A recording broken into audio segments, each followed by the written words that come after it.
Minha conversão, ela aconteceu há 8 anos atrás. Eu sou adventista há 8 anos. E eu me formei muito novo, muito jovem. Aos 17 anos eu entrei na faculdade de Direito lá em São Paulo, na USP, talvez a maior universidade do Brasil. E com 21 anos eu já estava formado advogado. E talvez os irmãos possam entender, na cabeça de um jovem de 21 anos, formado, eu saí da faculdade muito arrogante, me achava o mais esperto, o mais inteligente. Eu me casei logo em seguida, e logo assim, com 1 ano e meio, 2 anos de profissão, eu já tinha conseguido realizar os sonhos da maior parte dos jovens. Que sonhos são esses? Ter a sua casa própria, o seu carro. E eu, muito jovem ainda, já tinha alcançado esses sonhos. Ao longo da minha carreira, fui obtendo algum sucesso profissional, com alguma rapidez, e a gente às vezes não se conhece bem, porque nós pensamos que nos conhecemos bem, mas às vezes algumas coisas que nós conquistamos na vida, muitas vezes mudam a nossa maneira de pensar. E eu comecei a ganhar um pouco de dinheiro, e de repente comecei a sair do trilho na minha vida. Comecei a querer experimentar outras coisas, comecei a querer viver aquilo que eu não tinha vivido enquanto era solteiro. Eu não preciso me alongar muito, os irmãos podem imaginar o estrago que isso faz no casamento. E depois de 10 anos de casado, eu comecei a ter crises muito sérias no meu casamento. E ali por volta dos 35 anos, eu comecei a pensar em separação. Não tinha coragem de tocar nesse assunto com a minha esposa, mas comecei a pensar no futuro. Era um plano da minha vida. Ficar sozinho, eu achava que eu ia poder curtir a vida melhor, aquelas coisas de maturidade. Demorei uns 3 ou 4 anos para ter coragem de começar a tocar no assunto com a minha esposa. E quando comecei a conversar, a reação dela foi óbvia. Ela queria saber a razão, o motivo. E eu realmente não tinha motivo. Eu queria ficar sozinho, eu queria estar solteiro, e ela não tinha culpa nenhuma nisso. E ali começamos a conversar sobre separação, e eu comecei a levar a ideia adiante, e de repente algo que não estava na minha agenda. Comecei a entrar numa profunda depressão. E depressão, não sei quantos irmãos sabem, mas depressão é uma doença, e grave. E eu não sabia que era depressão, comecei a passar por médicos fazendo exames, e os médicos, quando pedem uma série de exames e não conseguem detectar alguma coisa no resultado, normalmente eles dizem que é estresse. E no início eu comecei a tratar um estresse. Os irmãos terem uma ideia, eu tenho muita facilidade de escrever pela profissão. No meu dia, normalmente escrevo 40, 50 laudas direto no computador. Naquela fase eu não conseguia escrever nada, e isso me preocupava e começou a me causar problemas profissionais. Não conseguia, tentava me concentrar, não tinha nenhuma concentração. E aí chegamos à data de 27 de abril de 1995. Eu sempre digo assim, a minha vida é até 27 de abril de 95 e depois de 27 de abril de 95. Esta data foi sem dúvida o pior dia da minha vida. Eu estava separado da minha esposa há cerca de 1 mês. Cheguei ao escritório, não conseguia trabalhar, me sentindo muito mal. Olha, eu não tenho nenhuma tendência a suicídio, não é da minha personalidade, nunca pensei nisso, mas confesso aos irmãos que eu tinha vontade de morrer, não de me matar, de morrer. E é uma coisa incrível, porque você tem tudo ao seu redor, tudo para ser feliz, e é profundamente infeliz. A depressão é exatamente isso. E naquela data eu estava tão mal que eu pedi à minha secretária para cancelar os meus compromissos e resolvi andar na rua lá em São Paulo, a pé. Comecei a fazer uma revisão da minha vida e fui andando, caminhei aproximadamente uns 6 quilômetros a pé e cheguei no Fórum Central da cidade, onde eu tenho o hábito de ir. Quando eu cheguei na frente do fórum é que me deparei de que eu havia andado tanto e me lembrei que uma juíza havia me nomeado perito num processo. E quando você é nomeado perito tem que assinar lá um compromisso, e eu pensei, já que estou aqui, vou subir e vou assinar esse compromisso de uma vez. Subi, ela estava interrogando um prisioneiro. Eu fiz sinal que eu voltaria depois e ela me disse para aguardar um pouquinho. Assim que ele saiu, eu entrei. Irmãos, não me perguntem como. Sem ter nenhuma intimidade com aquela mulher, eu estava tão desesperado que eu comecei a me desabafar com ela. Uma juíza, em plena tarde de fórum, eu me assentei à frente dela e comecei a contar o meu problema. Separação, escritório, a depressão. Quando eu dei por mim, eu vi aquela mulher me olhando assim, séria, e eu pedi desculpas. Olha, desculpe, eu estou aqui tomando o seu tempo, me perdoe. E ela disse, não, calma, se acalma, fica calma. Você quer um copo d'água? Eu disse, não, estou bem. Ela disse, não, você não está bem. E é uma coisa curiosa, né? Quando alguém diz para a gente assim, você está passando bem? Aí a gente começa a se sentir mal. É meio de sugestão isso.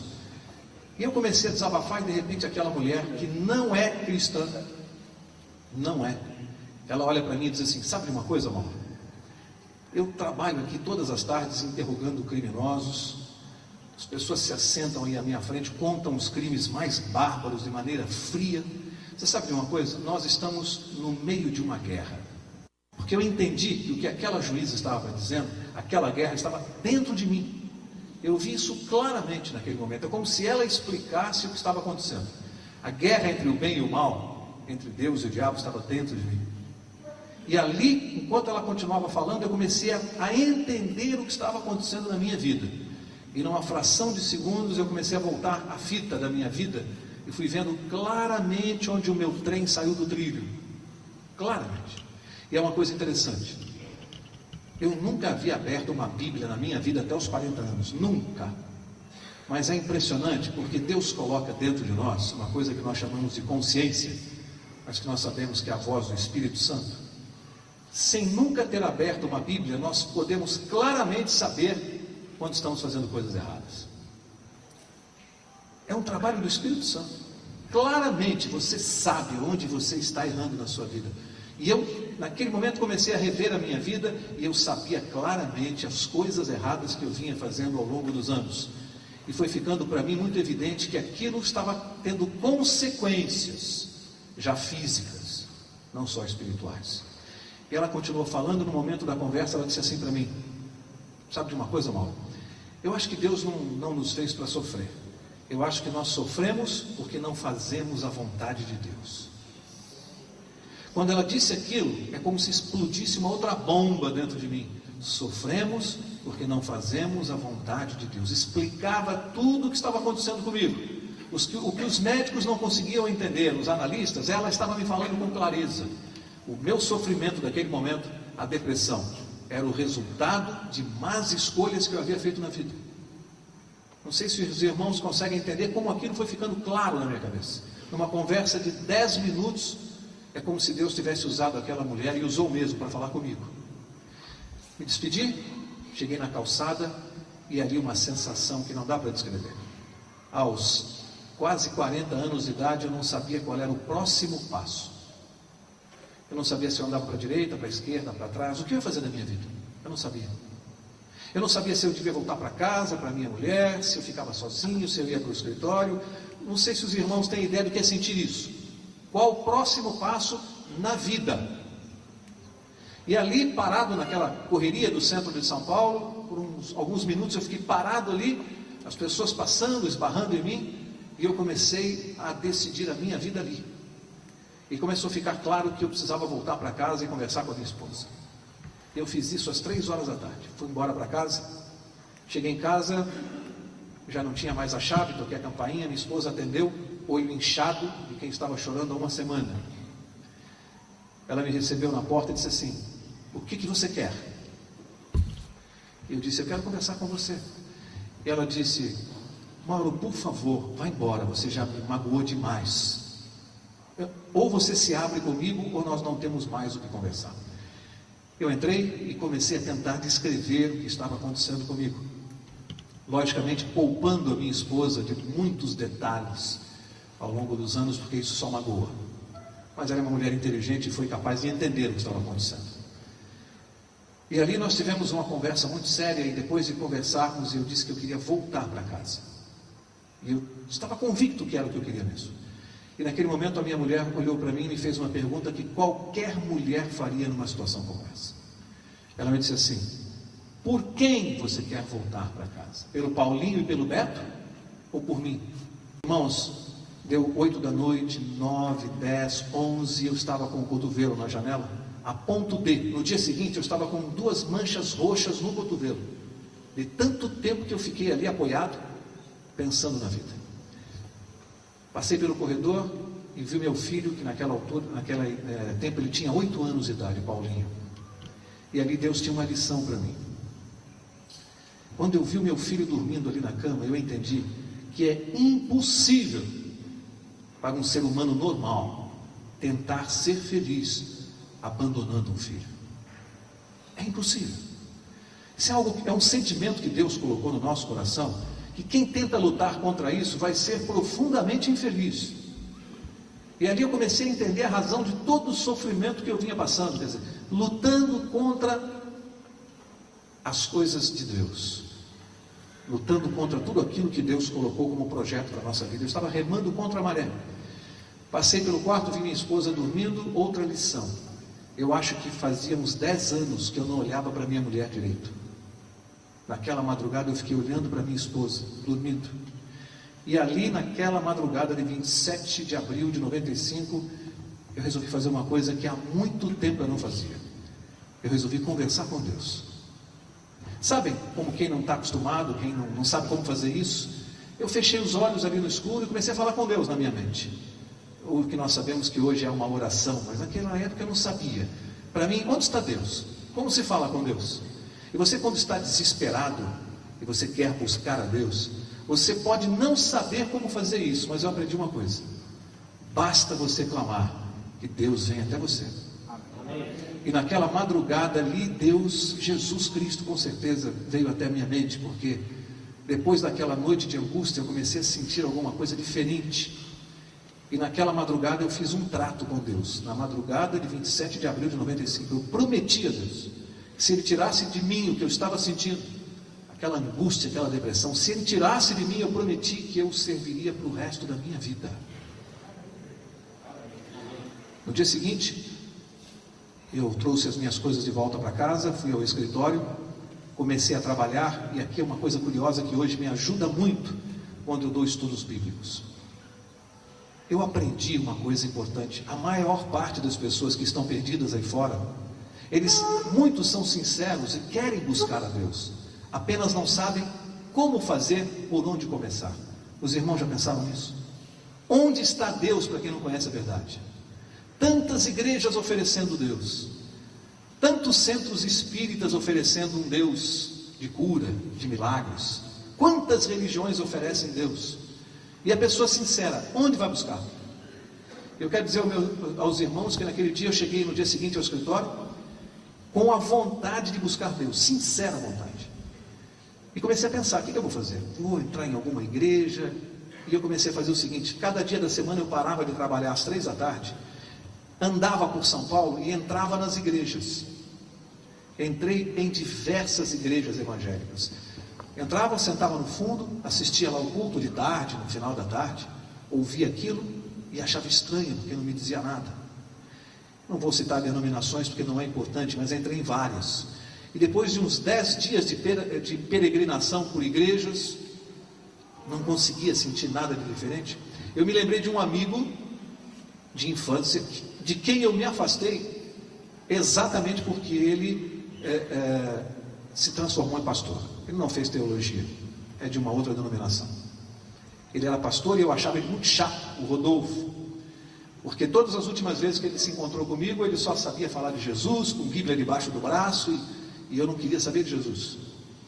Só que, quando eu resolvi buscar a Deus com sinceridade, logo que eu não encontrei nas igrejas, foi a primeira pessoa que veio à minha mente, foi o Rodolfo. Lição para nós: se tem alguém que te acha chato na sua família, se alguém acha que você é muito chato por insistir em falar de Jesus, eu quero dizer a você que essa pessoa, em determinado dia da vida, quando quiser buscar a Deus com sinceridade, você será a primeira pessoa de quem ela vai se lembrar, com certeza. E eu me lembrei do Rodolfo, não falava com ele há uns 10 anos. Peguei a minha agenda, tinha lá o telefone, era da residência, tentei, meio da tarde, quem atende o telefone? O próprio Rodolfo. Depois daquelas coisas de amigos que não se veem há muitos anos, não se falam, depois daqueles preâmbulos, eu entrei na conversa e falei: Rodolfo, eu estou vivendo uma fase complicada da minha vida e eu queria encontrar aí uma igreja, onde é que se compra uma Bíblia? Perguntei para ele. Para vocês terem ideia da imagem que ele fazia de mim, ele começou a rir do outro lado da linha e falou assim: Maurão, você fica 10 anos sem falar comigo, ainda liga para me gozar. A ideia que ele fazia. Depois de alguns minutos, ele percebeu que era sério, e aí ele levou a sério. E ele disse assim: o que você está fazendo agora? Eu falei: estou aqui no escritório, mas eu estou perturbado, eu preciso. Ele falou: então eu vou para aí já. Ele mora em Guarulhos, é um outro município, pegou o carro e veio. Foi a primeira pessoa que abriu uma Bíblia para mim, Rodolfo. Leu alguns versos, falou um pouco de Jesus para mim, e aí ele me disse assim: olha, se você quiser, eu posso vir uma vez por semana e a gente pode sentar e ler a Bíblia junto. E eu estava tão angustiado que eu disse: por que uma vez por semana? Você não tem mais tempo aí, mais horário? Ele falou: eu tenho. Por quê? Eu falei: se você puder vir todo dia. Irmãos, todos os dias, no fim da tarde eu parava de trabalhar por volta de 5 horas e o Rodolfo vinha e me dava os estudos bíblicos do jeito dele, da maneira dele, com o conhecimento que ele tem. E assim eu comecei a ter estudos bíblicos, a minha esposa também com ele. E depois de uns 10 dias ele me convidou para ir à igreja da denominação dele, só que do meu bairro. Fui lá à noite, no domingo à noite, ao culto. Após o culto ele me apresentou o pastor daquela igreja, e o pastor da igreja disse assim: eu gostaria que o casal viesse aqui no próximo domingo, para que eu possa então batizá-los.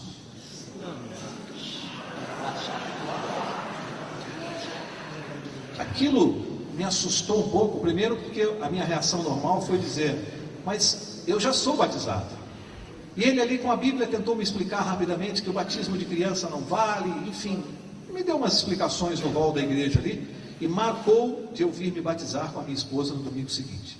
Irmãos, quando nós estamos buscando a Deus com sinceridade, você topa qualquer coisa. Ele me convenceu que eu precisava me batizar, e eu disse: tudo bem, se é preciso, vamos nos batizar, eu e minha esposa. E aí começa uma parte interessante disso. O meu filho mais velho namorava com uma moça adventista, e eu não sabia que ela era crente, mas para mim as religiões eram todas iguais. Esta menina, talvez muitos de vocês a conheçam, porque durante muitos anos ela cantava no grupo Projetarte. Hoje ela mora nos Estados Unidos. Era a Andréia, cantava uma loirinha pequenininha, de 1,50 m e pouco de altura. Quando o meu filho contou para ela que eu havia ido a uma igreja evangélica com a mãe dele, que o pastor havia dito que nós íamos nos batizar, meu filho estava achando isso muito bom. E a menina, logicamente, uma adventista, estranhou e disse que queria falar comigo. E eu nunca vou me esquecer quando aquela baixinha veio falar comigo tremendo. E disse assim: seu Mauro, eu fiquei tão feliz de saber que o senhor está buscando Jesus, que alegria no meu coração, eu sou evangélico, eu sou adventista, enfim, me falou e disse assim: mas eu gostaria muito, se o senhor aceitar, que uma pessoa da minha igreja viesse aqui à sua casa para dar alguns estudos bíblicos para o senhor.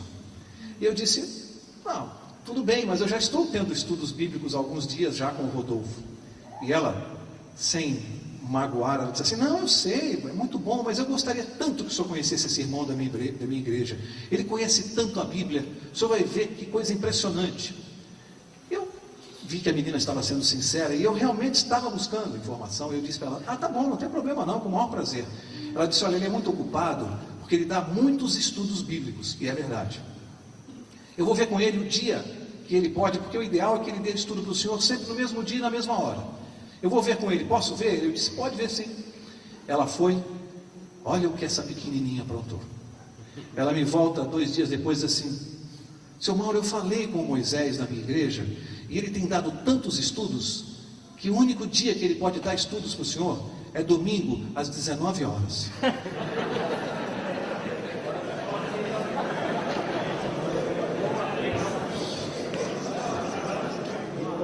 Aí eu disse para ela: Andréia, mas domingo às 19 horas, eu não posso, porque eu tenho lá marcado o batismo. Ela disse: mas seu Mauro, por favor, eu queria tanto que o senhor, antes de se batizar, ouvisse alguns estudos, é muito importante. Não vai atrapalhar nada se o senhor postergar essa decisão mais um domingo ou 2, mas é muito importante, eu gostaria que o senhor tivesse alguns estudos com ele. Eu falei: mas Andréia, o pastor e o Rodolfo marcaram a cerimônia, como é que eu vou ligar para ele e vou dizer que eu não vou me batizar? Ela disse: diga a verdade, diga que o senhor quer estudar um pouquinho mais a Bíblia, eles vão entender isso, é normal. Bem, ela saiu, passo a mão no telefone e ligo para o meu amigo Rodolfo. Rodolfo, olha, contei a história. Terminei, ele disse assim: pelo amor de Deus, Mauro, adventista não. Eles vão começar com aquele negócio de sábado, não sei o que. Eu falei: o que sábado? Ele falou: um negócio aí que os adventistas têm mania. Eu falei: mas que negócio de sábado? É coisa de adventista, sábado, e não come carne de porco, e não pode usar joia. E aí, eu falei: Rodolfo, mas ele já era namorada do meu filho, a menina é tão simpática. E no fundo, a ideia de atrasar um pouco o batismo me agradava. Bom, deixa eu empurrar isso um pouco para frente, isso é estranho. Então, ela me deu um gancho para eu poder dizer para ele: não, pera um pouquinho, se não fizermos agora, nós podemos fazer no outro ou no outro. Enfim, depois de ficar bastante chateado, ele teve que concordar. Domingo, 19 horas em ponto, toca o interfone do meu prédio. E ali Deus tinha uma lição importante para mim. Porque, de repente, eu abro a porta, quem eu vejo? Ela, acompanhada de um senhor negro, muito humilde, dava para perceber, muito humilde mesmo. Domingo à noite, na minha casa, de terno, gravata e Bíblia debaixo do braço. Aquele crentão. Assim como eu hoje, né? Assim como eu hoje. Mas me chocou aquela visão, porque o Rodolfo vinha me dar estudos à vontade, calça jeans, e de repente aquele homem de terno, gravata, Bíblia, quer dizer, aquela imagem de crente que já me deixou uma sensação estranha. Muito educado, entrou, conversamos um pouco, a Andréia fez as apresentações, e ele disse assim: irmão, o senhor permite que nos ajoelhemos aqui na sala da sua casa para fazermos uma oração, porque nós vamos abrir a palavra de Deus, e sem a presença do Espírito Santo, não tem como nós entendermos. E aquilo me causou uma sensação assim muito reverente, né? Muito sério. E nos ajoelhamos, ele fez uma oração, e aí abriu a Bíblia e me deu o primeiro estudo bíblico sobre a volta de Jesus. Amém. Os irmãos sabem o que é falar da volta de Jesus para alguém? Só que o que me impressionou mais do que saber que Jesus ia voltar, porque até os 40 anos de idade, nunca na minha vida eu ouvi dizer que Jesus ia voltar. Nunca. E o Rodolfo também não tinha ainda me falado sobre esse assunto. E ele deu o estudo, mas o que me chamou a atenção foi uma coisa. Deu para ver claramente, porque eu sou observador, nos primeiros minutos do estudo bíblico, deu para ver a diferença flagrante entre alguém que conhece a Bíblia e alguém que apenas lê a Bíblia. E eu sei observar e vi que o Moisés tinha método, cruzava verso com verso, pintou, fez um quadro maravilhoso sobre a volta de Jesus, que eu fiquei olhando assim, impressionado com a facilidade com que ele achava os versos e ia me mostrando aquilo. E em contrapartida, na minha mente, foi inevitável fazer uma comparação e perceber que, por mais boa vontade que o Rodolfo tivesse, ele não tinha aquele conhecimento. E aí Moisés marcou no outro domingo e no outro, e a cada domingo um estudo bíblico novo. E é uma coisa impressionante, eu sou muito questionador. As pessoas não me levam com facilidade. Sabe o que eu fazia? Enquanto ele me dava os estudos, logo a partir do segundo ou terceiro, eu tinha um caderno, eu comecei a anotar as passagens que ele usava. Quando ele saía da minha casa, eu ficava no quarto com a minha esposa e eu ia checar passagem por passagem. E eu queria ler se de fato era aquilo que ele tinha falado. E aí comecei a conferir, e o que eu estava fazendo sozinho? Eu acabava reestudando o assunto e ficava mais claro na minha mente, até que chegou, inevitavelmente, o estudo sobre o sábado. Com isso eu já tinha postergado mais de um mês o batismo. E o Rodolfo, feliz da vida comigo. Chegou o estudo sobre o sábado, e no dia que o Moisés falou que ia falar sobre o sábado, eu me lembrei que o Rodolfo havia me advertido. Então fiquei já meio preconceituoso. Vamos ver o que é esse assunto do sábado. E ele começou a me mostrar, e aí Moisés, ungido pelo Espírito Santo, pensou: eu estou falando como um advogado, vamos trabalhar essa questão pelo lado da lei, que ele vai ter mais facilidade. E começou a me mostrar os 10 mandamentos, a lei de Deus e o sábado, e aquilo foi entrando nítido na minha mente.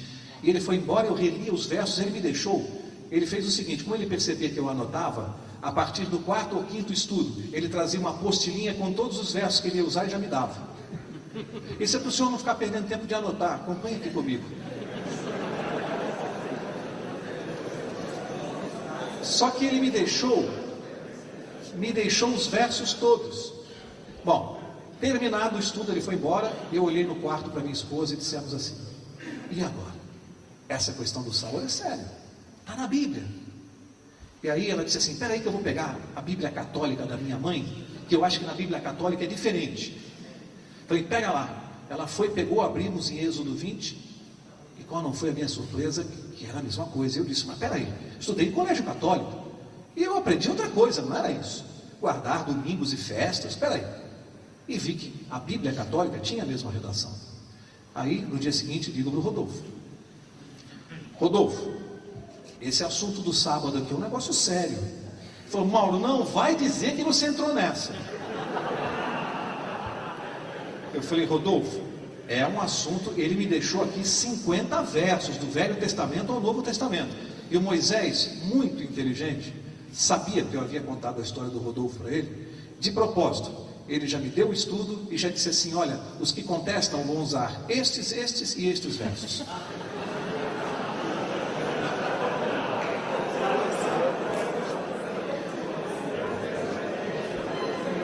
Eu fiquei quieto, não falei nada para o Rodolfo. Vamos ver se é isso mesmo. Aí o Rodolfo me disse assim: Mauro, eu vou te dar um estudo bíblico para mostrar que isso é uma besteira. Falei: por favor, Rodolfo, vamos estudar. Não, me dá aí uma semana para eu preparar. Falei: uma semana? Pô, facilidade com que o Moisés dava esses estudos, ele me pediu uma semana aqui, não estranhei. Bom, marcamos. Depois de uma semana ele marcou comigo o escritório. Para os irmãos imaginarem como eu estava aflito com esse assunto, eu mandei cancelar os compromissos da tarde, falei para a secretária não passar nenhuma ligação. Ele chegou, sentou, abriu a Bíblia e começou a me dar o estudo. Depois de uns 15 minutos eu interrompi e falei: Rodolfo, até agora você está me mostrando vários versos aí, mas o sábado, eu tenho 50 versos aqui. Você está falando Jesus, justificação pela fé, a graça, mas eu quero saber do sábado. E o Moisés já havia me dito que ele caminharia por aí. Romanos, Gálatas, e os versos estavam todos comigo, e de fato ele começou. Cada vez que ele revisava aqueles versos, eu dizia: não é que o Moisés tinha razão? Não é que o argumento é esse mesmo? Na segunda vez que eu interrompi, que eu disse: Rodolfo, espera um pouquinho, você está saindo do assunto. O Moisés me dá estudo, ele falou assim: para de falar de Moisés, irmão. Eu falei: Rodolfo, me permite. O Moisés me dá estudo, e ele me deu aqui 50 versos, falando do sábado, claramente. Eu sei ler, Rodolfo. E você está me mostrando um monte de versos que falam de tudo, menos que o sábado foi abolido, Rodolfo. Não menospreze a minha inteligência. Além do que, Rodolfo? Veja, eu sou advogado. 10 mandamentos, eu posso não entender nada de Bíblia, mas no meu raciocínio como advogado, os 10 mandamentos são mais ou menos como a Constituição Federal de Deus. E você quer me provar que por uma lei ordinária ou por uma portaria, Deus revogou a Constituição Federal?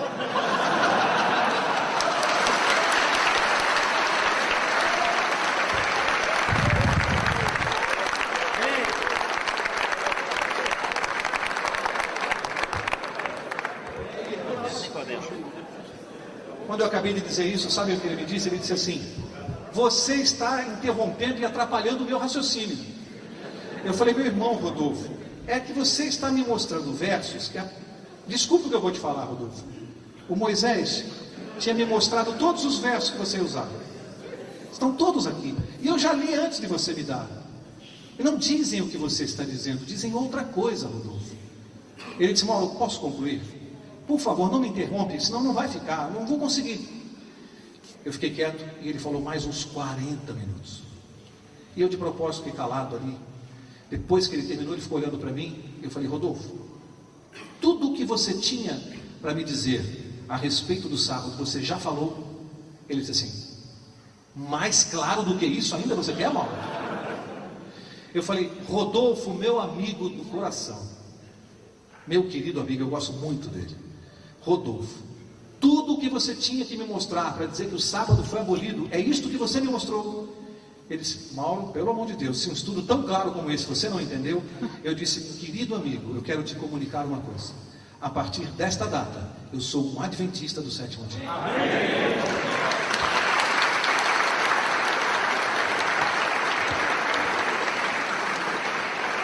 E aí, eu fiz um desafio com ele. Eu disse: Rodolfo, você me permite fazer uma coisa? Eu não entendo nada de Bíblia, Rodolfo, nada. Mas eu te ouvi 1h30. Deixa eu mostrar esses versos para você que estão aqui. Ele disse assim: mas Mauro, eu já conheço. Eu falei: mas parece que não. Deixa eu te mostrar esses versos. E ali, com muita dificuldade, eu fui abrindo em cada livro da Bíblia, porque eu demorava a achar os livros de Êxodo, enfim. Fui achando um por um dos versos e fui mostrando os versos para ele. E eu disse: Rodolfo, faz o seguinte, eu tirei uma xerox, leva para casa. Você sozinho no seu quarto, medita e pensa sobre isso aqui, porque é muito sério isso, Rodolfo. Eu estou totalmente convencido de que isso aqui é verdade. E é muito sério isso aqui, Rodolfo. E aí disse uma coisa para ele, falei outra coisa que me chamou a atenção. Eu observei os 10 mandamentos, e eu havia feito uma xerox ampliada, depois até comprei e coloquei no meu escritório, que existe até hoje. Os irmãos conhecem aquele quadro que tem a figura de Jesus com os 10 mandamentos, com as 2 tábuas. Eu comprei aquele quadro e coloquei no meu escritório, na entrada da recepção. Não era nem batizado ainda, gostei demais da lei de Deus daquele jeito. E eu falei: Rodolfo, me chama a atenção. Aí apontei o quadro para ele e falei: olha só, Deus ocupou metade do espaço dos 10 mandamentos, ele ocupou com o quarto. Eu não consigo conceber um Deus que perdesse tanto tempo ocupando espaço com algo que ele iria abolir, Rodolfo. Não entra na minha cabeça que Deus perdesse tanto tempo redigindo um artigo que fosse abolido. E ele ficava parado olhando. Falei: então eu peço a você, leva essa xerox, estude você sozinho, leia isto, porque para mim é muito importante. Moisés continua me dando estudos, mas aconteceu uma coisa interessante que eu quero contar para os irmãos, porque isso mexeu muito com a minha vida hoje como ancião de igreja. Lição que eu aprendi. Todos os domingos às 19 horas em ponto tocava um interfone, e era Moisés. Não tocava 5 para as 7, nem 7 e 5, tocava 7 horas em ponto. Lá vinha ele, terno, gravata e Bíblia. E eu comecei a estranhar aquilo. Falei: não é possível, mas é em ponto. Esse homem não atrasa nunca. Interfonei, falei com o porteiro do meu prédio, disse assim: aquele senhor que vem todos os domingos na minha casa. O porteiro disse assim: ah, o da Bíblia. Eu falei: é. Ele disse: ele me deu um livro muito bonito que eu estou lendo. Já tinha dado o caminho a Cristo para o porteiro. Esse é Moisés. Esse é Moisés. Aí eu perguntei: é porque eu estranho, todos os domingos em ponto ele está aqui. Ele disse assim: ah, é assim mesmo. Ele chega meia hora, 1 hora antes, e ele fica no carro aqui na porta do prédio lendo a Bíblia. Um domingo caiu uma chuva em São Paulo, daquelas que vocês veem na televisão, que alaga a cidade toda. E ele havia deixado um telefone e disse assim: o dia que o senhor não puder, por algum imprevisto, o senhor pode me telefonar. O dia que o senhor não puder, porque eu sempre posso. E naquele domingo estava chovendo muito forte à tarde, alagou a cidade, e eu falei para minha esposa: deixa eu ligar para o Moisés, para ele não vir, porque ele vai se arriscar de vir até minha casa chovendo do jeito que está. Liguei, eram umas 2 horas da tarde, atende uma senhora, e eu disse: eu gostaria de falar com o Moisés. Ela disse assim: ele já foi para São Paulo. Eu falei: como foi para São Paulo? Onde é aí? Ela disse: aqui é São Roque, é uma cidade que fica a 60 quilômetros de São Paulo. Eu falei: mas o que é aí? A casa dele? Ela falou: é. Eu falei: mas já foi? É, porque ele vai dar estudos bíblicos para um senhor, e como ele sabe que está chovendo muito, ele foi mais cedo para não pegar chuva.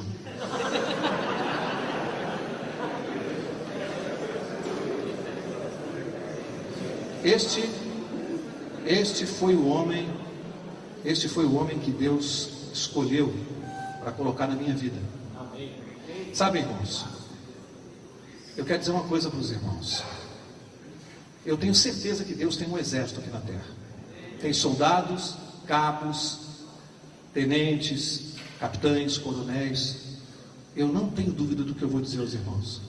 Moisés é um dos generais. Deus escolheu um homem muito forte no Espírito Santo, um homem de Deus, porque ele sabia que eu sou teimoso e difícil. E eu me sinto feliz quando eu lembro disso, porque eu sei que Paulo era tão importante para Deus, e longe de mim me comparar, só quero usar a ilustração que veio o próprio Jesus. E no meu caso, Deus precisou mandar um general, porque eu era muito teimoso e muito difícil, e precisava ser uma pessoa como ele, com muito poder, muita oração, muita dedicação, para que eu pudesse entender claramente os estudos daquele homem. Enfim, me batizei. Dia 26 de agosto de 1995, eu e minha esposa nos batizamos na Igreja Adventista do Belém, lá em São Paulo. Cerca de uns 4 meses depois, o Rodolfo foi assistir o meu batismo na Igreja Adventista, porque eu disse a ele que se ele não fosse assistir, eu ia ficar muito chateado com ele. E ele foi assistir. Eu nunca vou me esquecer que ele foi a primeira pessoa a abrir uma Bíblia para mim. Jamais vou me esquecer disso. Deus o usou também, dentro das limitações dele. Nos batizamos, e aí o Moisés me convida para ir assistir um sermão dele na igreja, na clínica de São Roque. O Moisés Silva, ele é ancião da clínica de São Roque, lá em São Paulo.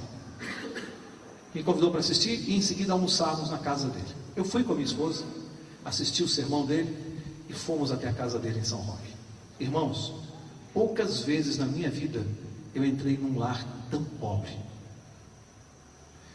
E Deus tinha uma lição muito importante para mim, porque havia uma mesa no centro da sala, um sofá e 2 cadeiras apenas. E aquele homem, com todo carinho com a esposa, serviu o almoço para nós. Como não havia cadeira para todos, ele arrastou a mesa até o sofá, para que nós pudéssemos nos sentar. E ali eu descobri que a gasolina que ele colocava naquele Monza 86, com o para-choque amarrado, a gasolina, talvez faltasse muita coisa na casa dele. Às vezes eu tenho um pouco de dificuldade de falar do Moisés, porque esse homem não precisa abrir a Bíblia para ninguém. É só ver a vida dele e o que ele faz, que a gente percebe que o poder que tem no estudo dele. E Deus me deu lições através dele. Foi quebrando preconceitos, arrogâncias, orgulhos. Eu descobri que aquele homem é um gigante, muito maior do que eu. E ele estava dentro do tanque batismal junto comigo na igreja do Belém. E a partir dali, eu comecei a me preocupar em levar a verdade para a minha família. Agora, eu já contei a segunda parte do testemunho, que é como é que eu conheci a Igreja Adventista, agora a terceira parte. Meu pai é católico, era católico, meu pai e minha mãe, desde que eu nasci. E meu pai tem uma característica, ele é um homem muito culto, ele tem 5 diplomas universitários, muito culto. Dentre um deles, meu pai é professor de português, e eu estudei no colégio, nos livros de português editados pelo meu pai. Ele é um homem de um português corretíssimo, e eu cresci sendo corrigido pelo meu pai cada vez que eu pronunciava uma palavra errada. E eu comecei a me preocupar, e comecei a pegar os estudos do Moisés, comecei a frequentar classes bíblicas, preparando estudos bíblicos para levar para o meu pai. Depois de uns 2 ou 3 meses em que eu montei vários estudos, eu resolvi com a minha esposa pela primeira vez ir até a cidade que meu pai mora, em São Paulo. Santa Bárbara do Oeste fica perto de Piracicaba, a uns 150 quilômetros de São Paulo, é uma chácara, bem perto lá do Iaê, Santa Bárbara do Oeste. E naquele primeiro sábado eu fui com a minha esposa para contar para o meu pai que eu havia me batizado na igreja adventista. E os irmãos não têm ideia do que foi chegar aquele sábado depois do culto. Depois do almoço eu estava nervoso para contar, e ao contar para o meu pai eu ouvi o seguinte do meu pai: meu filho, você acabou de me dar uma das maiores decepções de toda a minha vida. Você ter abandonado a religião dos seus pais. Você já me deu algumas decepções nos últimos anos, porque a minha vida não era nada bonita, mas esta de agora. E eu disse: pai, acho que você não entendeu. Eu não estou falando de religião, eu vim falar do que Jesus fez na minha vida. E o meu pai disse assim: olha, se você não quer ter um problema conosco aqui, se você quer continuar o nosso relacionamento, vamos evitar falar de religião. E eu perdi aquela viagem, 150 quilômetros para ir, 150 para voltar. Voltei na estrada chorando como uma criança com a minha esposa. Sábado seguinte, terminou o culto, tentamos mais uma vez, fomos até Santa Bárbara para almoçar. Na mesa eu tentei tocar no assunto, mais uma vez o meu pai me cortou e disse: meu filho, não insista com esse assunto. Eu e sua mãe, nós estamos inconformados com a notícia que você deu. E ainda tentei mais um sábado, e ele não permitiu. E eu estava em casa estudando, montando os estudos, falei: não é possível. Como que eu posso fazer para que meu pai me dê a oportunidade de falar de Jesus para ele? Aí o Espírito Santo me deu uma ideia. Falei: meu pai é professor de português. Eu comecei a pegar textos dos livros de Ellen White, Desejado de Todas as Nações. Eu comecei a pegar as páginas que eu lia sobre Jesus e que me faziam chorar. Aquelas eu ia separando, pegava aqueles textos mais fortes sobre Jesus e comecei a montar, não digo um estudo bíblico, mas uma figura sobre a pessoa de Jesus, nas coisas mais fortes que a Ellen White escreveu. Fui colecionando aqueles textos, montei um texto de 10 páginas, uma colcha de retalhos, de textos da Ellen White, trechos de sermões do pastor Bouillon, do pastor Mark Finley, tudo que eu ouvia sobre Jesus, que me fazia chorar, eu fui coletando e montei uma colcha de retalhos sobre Jesus. Botei aquele texto debaixo do braço e naquele sábado fui com a minha esposa para Santa Bárbara. Almoçávamos, eu estava nervoso, enquanto a gente almoçava, falei, como é que eu vou tocar no assunto? Terminado o almoço, eu falei, pai, eu tenho um texto aqui que eu queria que você fizesse uma revisão, para ver se tem erro de português. E ele disse assim, tá bom filho, deixa aí, logo depois do almoço eu vejo isso. Almoçamos, depois do almoço ele pegou o óculos dele, foi para o quarto com aquele texto que ele não sabia nem o que o esperava, se fechou no quarto, e eu fiquei na sala e a minha esposa com a minha mãe conversando. Adoro a minha esposa, mas ela tem uma característica curiosa. A minha esposa gosta de falar. Ela adora conversar. Eu queria me concentrar na oração e ela conversando com a minha mãe. E quando ela encontra com a minha mãe, então, eu costumo brincar com a minha esposa. Eu digo assim, ela é a única mulher que eu conheço que quando vai à praia, bronzeia a língua.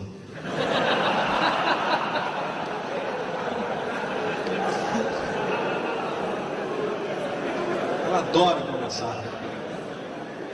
Adoro. Olha aqui, eu já fiquei 5 dias sem falar com ela, só para não interrompê-la. E eu estava nervoso, porque eu queria orar.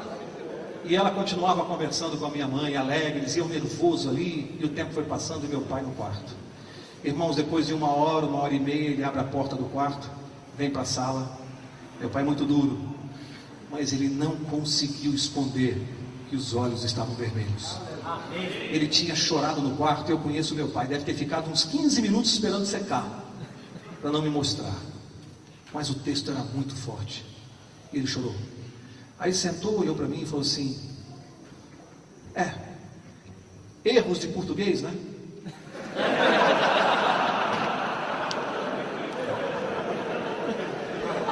Aí eu falei, não tinha não, pai, tá certo o texto? Ele falou assim, certíssimo. Ainda pensei, poxa vida, Ellen White escreve direito, né? E ali, ele me deu abertura para começar a conversar. E ali eu dei o meu testemunho para o meu pai. Contei o que vinha acontecendo, contei isso que eu contei para os irmãos. Na mesa ele me ouviu juntamente com a minha mãe. Choraram muito, porque eles entenderam que havia uma transformação de vida. E mais do que eu pudesse falar para eles, a minha esposa estava do lado, confirmando, e ela dizia assim, o senhor não está entendendo, aconteceu um milagre na vida do seu filho, e o senhor está triste? E meu pai chorou muito. Então, aprendi uma outra lição, irmãos, mais do que qualquer estudo bíblico que nós possamos dar para as pessoas, nada é mais forte do que o testemunho de uma vida modificada, nada é mais forte, principalmente dentro da nossa família, onde é mais difícil de evangelizar. E ali, aos poucos, a cada sábado, eu trazia um pequeno estudo e conversava com meu pai. Depois de uns 3 sábados, ele começou a permitir que a gente abrisse a Bíblia e fosse estudando, E exatamente 1 ano depois, no dia 25 de agosto de 1996, eu tive uma das maiores emoções da minha vida. Eu vi os meus pais com mais de 70 anos de idade, dentro do tanque da Igreja Adventista do Belém. Amém. Batizados. Foi uma emoção indescritível. E ali eu comecei a me preocupar com os outros membros da família, os irmãos, os sobrinhos, e graças a Deus, a cada ano, eram mais 4, 5 da família que se batizavam. Hoje, depois de 8 anos, nós temos 22 membros da minha família batizados na Igreja Adventista do Sétimo Dia. O último que se batizou foi meu irmão Maurício. O Maurício foi espírita 16 anos, mas não um espírita comum. Ele lecionava espiritismo num centro kardecista, lecionava. E aconteceu uma coisa interessante com o Maurício. O Maurício ficou sabendo da minha conversão e eu algumas vezes o procurei e houve a mesma resistência. Ele não queria saber, espírita convicto, e mantínhamos uma certa distância, as nossas vidas eram distantes. Acontece que uns 3 anos depois que eu me converti, o Maurício foi convidado no centro kardecista a fazer alguns estudos sobre o Evangelho segundo o Espiritismo, porque ele era professor lá. E ele mesmo confessou que lá no centro dele não havia nenhum membro conhecedor de Bíblia. Ninguém lá dentro. E ele tinha que falar sobre o Evangelho segundo Allan Kardec. E foi conversar com algumas pessoas, e as pessoas dizendo assim: Maurício, por que você está procurando para ir? Pergunta para o teu irmão. Naquela época eu já dava, é o final do testemunho, eu já estava fazendo uma classe bíblica na igreja Tatuapé. E disseram: mas o seu irmão está lá dando estudo bíblico, por que você não pergunta para ele? Ele disse assim: não, Mauro, ele, não sei, parece que ele ficou meio fanático com esse negócio aí, eu acho que eu quero, mas de tanto ele bater cabeça por aí, chegou um dia, ele me telefona no escritório: vejam, irmãos, eu orei 5 anos. Maurício me liga e conta isso: Mauro, eu estou preparando, me falaram aí que você tem alguma coisa sobre estudo bíblico. Eu disse: tenho alguma coisa. Ele disse: você tem aí alguns estudos sobre as parábolas de Jesus? Porque eu queria ver se eu aproveito alguma coisa para dar alguns estudos lá no centro. Eu pensei: Senhor, assim, no meu colo? Falei: tenho, Maurício, tenho alguns estudos. Você pode conseguir para mim? Falei: consigo. Pegava. Olha, irmãos, o que é? Foi exatamente no trimestre que a lição da escola sabatina era sobre as parábolas de Jesus. Naquele trimestre nós estávamos estudando isso. Peguei a lição da escola sabatina, foi só coletar trechos importantes e passei para ele. Irmãos, no dia seguinte, ele deu o estudo lá à noite, no dia seguinte ele me liga e fala assim: Mauro, você teria mais algumas cópias desses estudos? Porque as pessoas lá gostaram muito e me pediram cópias. A nossa lição da escola sabatina. Ele dando lá no centro kardecista. Aí comecei a dar os estudos para ele, fui dando, aí comecei light, bem devagar, doutrina, volta de Jesus, e ele foi ficando impressionado e começou a ir ao meu escritório para nós conversarmos sobre o estudo, porque eu disse: é melhor você vir aqui antes, Maurício, para você saber o que você vai falar lá e tudo. E sem ele perceber, nós começamos a fazer estudo bíblico. Você pode falar isso, você pode falar assim, assim. Foram 4 meses que ele deu estudos bíblicos nossos, adventistas, dentro do centro espírita. Até que tinha que chegar no sábado. E meu irmão, o mesmo raciocínio do advogado, o estudo do sábado foi o que ele menos questionou. Ele ficou impressionado, falou: mas isso está tão claro na Bíblia, como é que ninguém guarda? Eu falei: não é uma boa pergunta, Maurício? Ninguém não, tem algumas pessoas que guardam. E ele disse assim: eu vou dar esse estudo lá no centro espírita. Eu pensei comigo: não sei por quanto tempo você vai dar estudo lá no centro espírita. Irmãos, ele deu estudo sobre o sábado. 2 semanas depois, substituíram o professor. Vejam o que o inimigo faz. Vejam o que o inimigo faz. E aí, ele começou a frequentar a nossa classe bíblica da igreja Tatuapé. E batizou-se faz mais ou menos 1 ano e meio. Deu um testemunho maravilhoso de dentro do tanque, contando os equipes. Aliás, ele anda fazendo palestras por aí, mostrando por que deixei de ser espírita. Ele está pregando nas igrejas usando a Bíblia para dizer os erros do espiritismo. Quem tem mais autoridade do que ele para fazer isso?